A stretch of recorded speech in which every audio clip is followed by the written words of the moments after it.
یہ ایک اضافی تعلیم ہے، اس سے آپ کو رب کو نہیں پہچان سکتے، بلکہ اس شریعت سے آپ حضور پاک کو نہیں پہچان سکتے۔ شریعت والے کوئی کہتے ہیں گئے ختم ہو گئے، کوئی کہتا ہے اس نے بھی سنا اس نے بھی سنا نا، لیکن جب یہ تمہارے روح میں نکلیں گی تو یہ جا کے خود ہی دیکھائیں گی جا کے، تو انہیں قدموں پہنچ جائیں گے، پھر یہ کیسے کہیں گے وہ ختم ہو گئے؟ اس وقت حقیقت کا منزل ہے ان اندر کی چیزوں سے، اس میں تمہارا کوئی بھی فرقہ ہے اس سے مطلب نہیں ہے، مقصد یہ ہے کہ یہ چیزیں ادھر پہنچ جائیں جہاں اصل ہے، تو پھر جدھر اصل ہوگا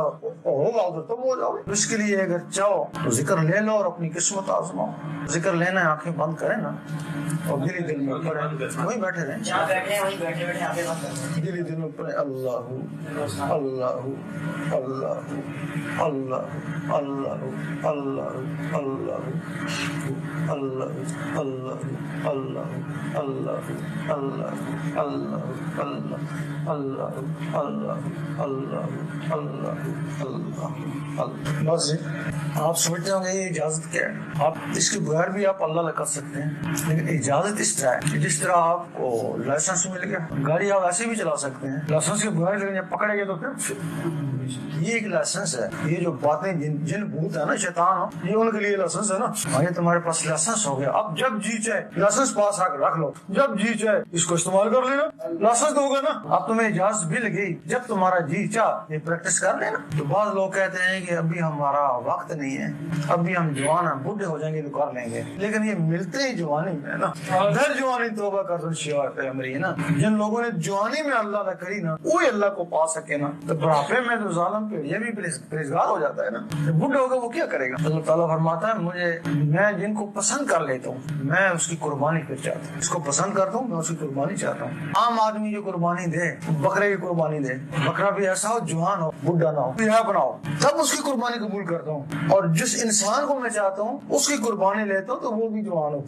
اس میں گناہ کرنے کی طاقت ہو، میرے لیے چھوڑ دے، اس کے پاس عیاشی کرنے کے لیے پیسہ ہو، میرے لیے چھوڑ دے۔ پھر کیا فرماتا ہے؟ پھر میں اس کو ذبح کرتا ہوں، جب وہ بکرے کو ذبح کیا جاتا ہے اس کا میں صلہ کیا دیتا ہوں، جو اس کا خون نکلنا شروع ہو جاتا ہے اس کے گناہ معاف کرنا شروع کر دیتا ہوں، اور اس کا صلہ میں کیا دیتا ہوں، جب اس بندے کو میں ذبح کرتا ہوں پھر اس کا صلہ میں کیا دیتا ہوں، اس کا صلہ میں یہ دیتا ہوں، پھر میں اس کا ہی ہو جاتا ہوں۔ اس وجہ سے جن لوگوں نے جوانی میں توبہ کری وہی شیوات امری ہے، اور جس دل میں 24 گھنٹے اللہ شروع ہو جائے، کوئی بھی چیز دل میں آ جائے اس سے محبت ہو جاتی ہے۔ جب دل میں اللہ آ گیا تو اللہ سے محبت ہوگی نا، جب تمہارے دل میں اللہ سے محبت ہو جائے گی تو دل کو دل سے اللہ کو تمہارے سے محبت ہو جائے گی نا، اگر اللہ کو تمہارے سے محبت ہو جائے گی پھر اللہ ایک دن اس کو دیکھتا ہے جس سے محبت کرتا ہے، سرسری نظر سے نہیں دیکھتا، بڑے پیار سے دیکھتا ہے، جس دن اللہ نے دیکھ لیا پھر محبت ختم ہوگی، پھر یہ عشق کا مقام ہے،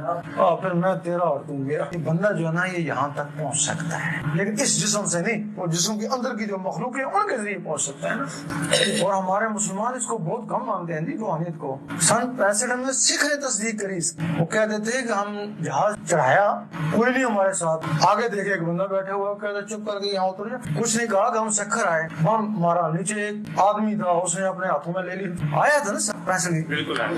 وہ ان کے جسم نہیں تھے، ان کی یہی چیزیں تھی نا، یہ ان کی اندر کی چیزیں تھی جو آج تک لوگوں کو فیض پہنچا رہی۔ درباروں میں کیا فیض ہے؟ روح تو ان کے بھی اوپر ہے نا، یہ جو مخلوقیں ہیں نا یہ درباروں میں بیٹھی ہیں لوگوں کو فیض پہنچا رہی ہیں، اور یہ مخلوق ایسی ہے، اللہ تعالیٰ فرماتا ہے میری ایک مخلوق ہے جس کو میرے سوا کوئی نہیں جانتا، اور جس کے اندر یہ تجھے کو پتا تیرے اندر کیا کوئی نہیں پتا نا، اللہ تعالیٰ فرماتا ہے میرے سوا اس کو کوئی نہیں جانتا۔ جب یہ مخلوق باہر نکلتی ہے نوری پرش پاتی ہے، نہ نوری ہاتھوں سے دعا مانگتی ہے تو اللہ تعالیٰ وہ دعا قبول فرماتا ہے۔ اب یہ ہے کہ یہ علم روحانیت ہے، اب یہ کسی مدرسے میں بچے کو داخل کر دو، اگر کچھ بھی نہیں کل ذہنی سے وہ الگ بے تو سیکھ ہی لے گا نا، اسی طرح اگر تم کچھ بھی نہیں ناکارہ سے ہو اللہ تو سیکھ ہی لو گے نا، وہ تو اللہ میں تو لگ ہی جائے گا نا، یہی کافی ہے نا۔